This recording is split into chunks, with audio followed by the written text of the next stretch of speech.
the Learning Room.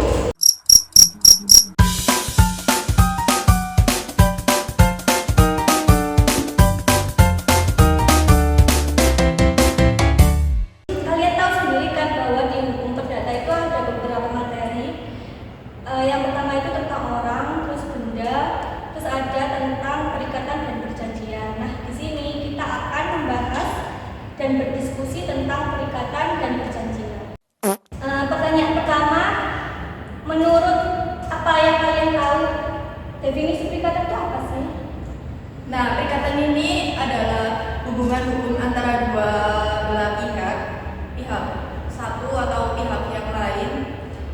Yang pihak satu ini boleh menuntut prestasi kepada pihak lain, dan pihak lain ini wajib untuk memenuhi prestasi tersebut. Terus kan pastinya ada syarat sahnya di perikatan itu. Apa saja sih syarat sahnya? Nah, baik. Dalam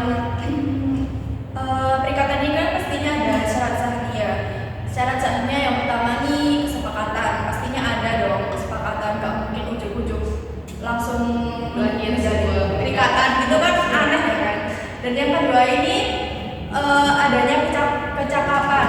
Jadi untuk menjalin suatu perikatan itu pastinya harus cakap hukum lah ya.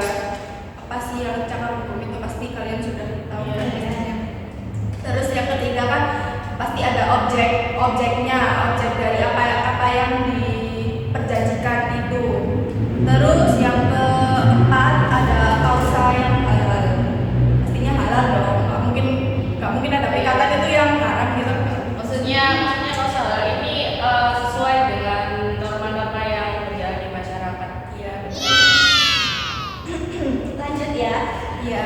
Setelah tadi ada syarat sahnya nih, lalu untuk unsur-unsurnya sendiri nih gimana? Unsur-unsur dari perikatan seperti yang kita pelajari sebelumnya bersama Bu Fat ya. Unsur-unsur dari perikatan sendiri yang pertama ini adanya kaidah hukum, kemudian yang kedua adanya subjek hukum, dan yang ketiga adanya prestasi. Nah, prestasi ini adalah pemenuhan kewajiban tertentu sesuai dalam pasal 1, 2, 3, 4 KUH Perdata. Wujud dari prestasi itu adalah memberikan sesuatu, berbuat sesuatu, dan tidak berbuat sesuatu. Nah, yang terakhir adalah dalam bidang kekayaan. Maksudnya di sini adalah suatu hubungan hukum itu harus bernilai ekonomis, dapat dinilai dengan uang kayak gitu. Lanjut ya. Ya, oke, lanjut.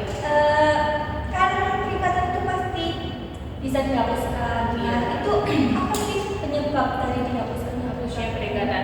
Hapusnya perikatan sesuai dengan yang kita pelajari sebelumnya, yakni ketika adanya pembayaran, adanya novasi, adanya subrogasi, kemudian adanya pembebasan utang, dan adanya pembatalan atau musnahnya barang yang jadi objek tersebut. Wah, sangat detail ya. Ya, Tapi kita akan break dulu di sini, Iya. lalu kita akan melanjutkan di sesi berikutnya.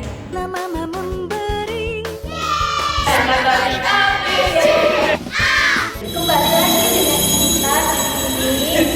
Setelah tadi kita berbincang-bincang tentang apa sih itu perikatan, terus ada unsur-unsurnya juga. Di sini kita akan berdiskusi tentang perjanjian. Dan terakhir ya, coba disebutkan pasal yang mengatur tentang perjanjian dan sumber perjanjian. Kita. Baik, dalam KUH Perdata, Undang-Undang Perjanjian diatur dalam pasal 1338 KUH Perdata tentang asas kebebasan berkontrak yang berbunyi semua perjanjian yang dilakukan secara sah berlaku bagi undang-undang dan mereka yang melaksanakannya dan mereka yang membuatnya. Terus berdasarkan sumbernya, perjanjian itu terdapat dua sumber. Yang pertama dari undang-undang saja, dan yang kedua dari undang-undang dan perbuatan manusia. Yang dari undang-undang saja tidak terlalu dijelaskan secara rinci dalam KUH Perdata, namun secara literatur Undang-Undang Perjanjian diatur dalam KUH Perdata pasal 1338 yang mengatur tentang kebebasan asas berkontrak yang memiliki bunyi semua perjanjian yang dilakukan secara sah berlaku bagi undang-undang dan bagi mereka yang membuatnya. dari undang-undang saja.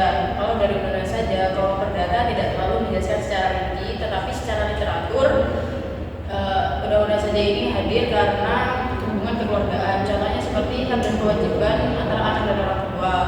Yang kedua, sebenarnya dari undang-undang dan perbuatan manusia.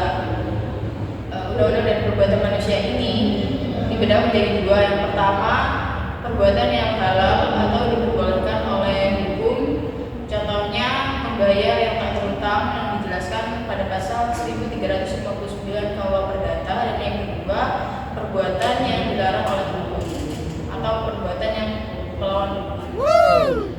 Sangat rinci ya Mbak.